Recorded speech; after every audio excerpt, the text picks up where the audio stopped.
맨시티 원정에서 맹활약한 손흥민에 대해 해외 언론이 찬사를 보내고 있습니다.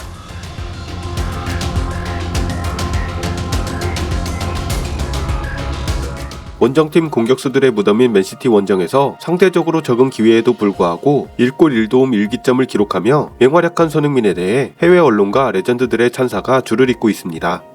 아스널의 골키퍼 출신 레전드인 데이비드 시먼은 토트넘을 보면 손흥민은 믿기지 않을 정도다. 그는 빠른 속도로 달리지만 통제력도 뛰어나다 라며 칭찬했고, 리버풀의 레전드이자 독설가로 유명한 제이미 캐러건은 공격수에게 맨체스터 시티보다 더 어려운 원정 경기는 없을 것이다. 볼을 많이 받기 어려운 원정이기 때문이다. 하지만 손흥민은 뛰는 걸 멈추지 않았고 결국 골까지 넣었다. 프리미어리그의 위대한 선수들을 보면 맨체스터 시티 선수들, 모하메드 살라, 사디오 마네, 손흥민까지 달리는 걸 멈추지 않는다. 그것이 리더이고 캡틴이다 라며 극찬했죠. 또 맨체스터 유나이티드의 레전드 로이키는 믿기지 않을 정도다. 손흥민은 기준을 만드는 선수다. 공격수로 뛰는 선수들에게 훌륭한 본보기가 되는 선수라며 최고의 찬사를 보냈습니다. 그리고 현지 언론들의 평가도 호평일색이죠. 풋볼 런던은 손흥민에게 팀 내 최고인 8점을 주며 전반에 멋진 득점, 패스를 했다. 자책골은 불행한 일이었다. 하지만 동료의 득점을 도왔다. 원래는 9점이지만 불행한 자책골로 8점 이라 평가했고, 이브닝 스탠더드는 손흥민은 선제골에서 눈부신 테크닉을 보여줬다. 맨시티를 상대로 좋은 기록을 이어갔고 동점골까지 도왔다 라며 역시 평점 8점을 주었죠. 한편 일본 언론과 누리꾼들은 손흥민의 골 장면에 주목하고 있습니다. 골 장면에서 보여준 폭풍 스피드 역습이 믿기지 않는다는 분위기죠. 구체적으로 어떤 반응을 보이고 있는지 일본 언론이 전한 기사의 내용과 기사에 달린 댓글 반응을 전해드립니다. 먼저 일본 언론의 기사입니다. 경기장이 술렁, 너무 빨라, 엄청난 스트라이커, 전속력의 폭풍 스피드 질주로 13초 만에 초슈퍼골. 아시아인 넘버원 손흥민이 각도 없는 위치에서 총알같이 뚫어버린 정광석화의 일격. 한국 대표의 정광석화 같은 일격이 반격의 막을 열었다. 토트넘은 맨체스터 시티의 코너킥에서 흘러나온 볼을 회수하자 단숨에 전진.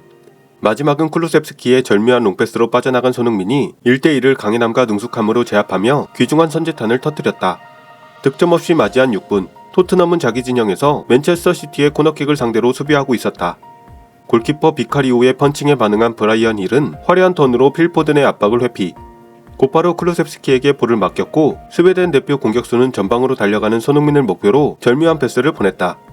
달려나가기 시작한 시점에서 한국 대표 공격수의 앞에는 제레미 도쿠가 있었지만 전속력으로 전진한 결과 그를 제치고 볼에 도달. 마지막에는 각도가 없는 가운데서도 오른발을 휘둘렀다. 슛은 맨체스터 시티의 골키퍼 에데르송의 겨드랑이를 뚫고 골네트에 꽂혔다. 골키퍼 비카리오가 공을 채는 지 불과 13초 만의 골에 일본 시청자들은 대박, 쩔어, 엄청난 스트라이커 라며 놀랍다는 반응을 보였다. 이 장면에서 정광석화의 일격을 결정지은 손흥민은 지난 라운드 에스턴 빌라전에서 3번이나 골네트를 흔들었지만 모두 상대의 오프사이드 트랩에 걸려 노골로 끝났다. 언론에서는 오프사이드 헤드트릭이라는 굴욕적인 타이틀을 붙였지만 경기 시작 직후에 챔피언을 상대로 이를 불식시키는 압권의 골을 결정지었다. 기사에 달린 댓글 반응입니다. 비슷한 기사 2개에서 발췌하였습니다. 그 오프사이드의 헤드트릭도 포스테코글루 감독은 소니의 타이밍은 틀리지 않았다. 이제 몇 밀리초 빠르게 패스를 보내야 한다 라고 말했으며, 애초에 올 시즌 스프린트 수가 리그 넘버원이지. 이 골도 도쿠를 제치고 톱스피드로 50m 정도 달리고 나서 그런 정확한 슛이니까 좀 차원이 다른 듯. 2점째의 어시스트도 떨구기가 능숙했고 새로운 스테이지에 들어가 있다고 생각해. 헤딩은 그렇게 강하진 않지만 올 시즌에도 이대로 가면 20골 가까이 갈 것 같다는 것이 정말 대단해. 스가와라나 다니구치가 막을 수 있으려나. 아쉬운 것은 이런 시간에 방송되어도 모두 자고 있다는 것. 토트넘은 항상 킥오프가 늦어. 일본 대표였으면 싶을 정도의 아시아 넘버원 스트라이커. 앞으로 그를 뛰어넘는 스트라이커가 일본에서 나왔으면 좋겠지만 아마 어렵겠지. 이 경기의 손은 찬스메이커로서도 대단했다. 이미 몇 년 동안 아시아 넘버원 공격수는 손이고 넘버2는 타레미, 히찬이 넘버3. 세 사람 모두 신체가 강하고 피로해도 플레이가 안정되어 있다. 쉬게 하면서 사용해야 하는 일본인과는 달라. 번개 같은 압도적인 스피드. 메디슨, 로메로, 반더벤이 없는 가운데 에티하드에서 시티를 상대로 맞받아쳐서 비긴 스퍼스가 대단했다. 시티 상대로 강하구나. 이런 중요한 대진에서 확실하게 결정한 손은 역시나지. 스퍼스의 에이스야. 올 시즌 지금까지 보면서 도쿠의 빠르기는 좀 특별했다고 생각했는데 그것마저 뚫고 골을 결정하는 부분은 차원이 다르구나. 아시아 역사상 최고는 물론이고 프리미어에서도 역사의 이름을 남길 레벨. 도쿠는 빠르지는 않겠지. 드리블로 꾸물거리는 것뿐으로 그렇게까지 빠르지는. 진짜로 대단해. 게다가 상대는 맨시티고 이런 활약을 계속한다는 것도 더 대단한 것 같습니다. 솔직히 일본의 공격수와 비교하면 차원이 너무 다르네요. 손이 빠르고 대단한 것은 말할 필요도 없지만 도쿠는 수비 실수를 좀 했지 않나? 공격수이긴 하지만.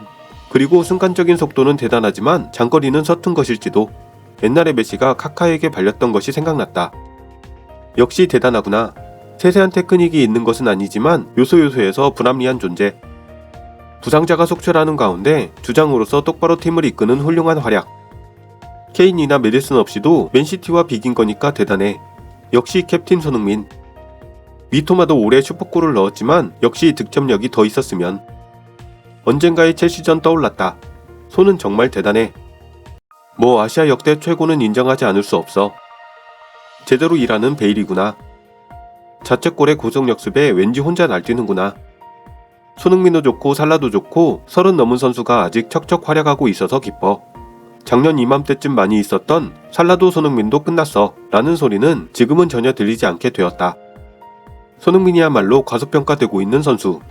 그처럼 승부에 강한 스트라이커는 거의 없어. 이런 레벨의 스트라이커의 연봉 15억은 너무 싼 거 아닐까? 이야, 빨랐고 강했다. 도쿠에게 스피드와 파워로 뿌리치고 몸을 넣었지. 스피드 있고 몸도 강하다. 거기에 슈팅력도 있고. 손은 월드클래스죠. 너무 대단하다. 레알에서도 활약할 수 있었는데 과분해. 3, 4년 전에 레알로 갔어야 했다. 이 사람은 빅식스를 상대로 몇 점을 따고 있는 거야. 진짜 쩔어. 맨시티 같은 경우엔 진심으로 매경기 넣은 이미지. 첫 번째 골은 농담이 아니라 전성기의 호날두 같았다. 메뉴가 영입해야. 진짜 빅매치에 강한 선수. 손은 항상 안정적으로 점수를 따버리니까 진심 대단해. 일본인 중엔 이런 레벨이 없어서 부러워. 아시안컵에서도 맞붙기가 두렵네. 비교할 필요 있습니까? 월드컵 출전권을 다투는 라이벌이니까 전력을 비교하는 것은 별로 이상하지 않을 것 같은데 상대팀의 분석과 적당한 대항심은 축구를 즐기기 위한 중요한 본질. 비교할 필요도 없고 빅매치에서 힘을 발휘하는 선수가 일본에도 있었으면 좋겠다 라는 것뿐이야.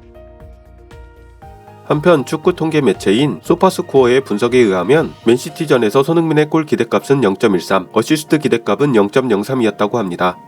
이처럼 희박한 확률 속에서도 1골 1어시를 기록했을 뿐만 아니라 드리블 성공률 100%, 패스 성공률 85%, 키패스 2회 등 경기 내내 볼터치를 30번밖에 못했음에도 최고의 활약을 보여준 손흥민 선수. 8일 새벽에 열릴 대 웨스트햄전에서 과연 리그 10호골을 터뜨릴 수 있을지 벌써부터 기대가 되네요. 손흥민 선수의 선전을 기원합니다. 오늘 영상은 여기까지입니다. 시청해주셔서 대단히 감사합니다.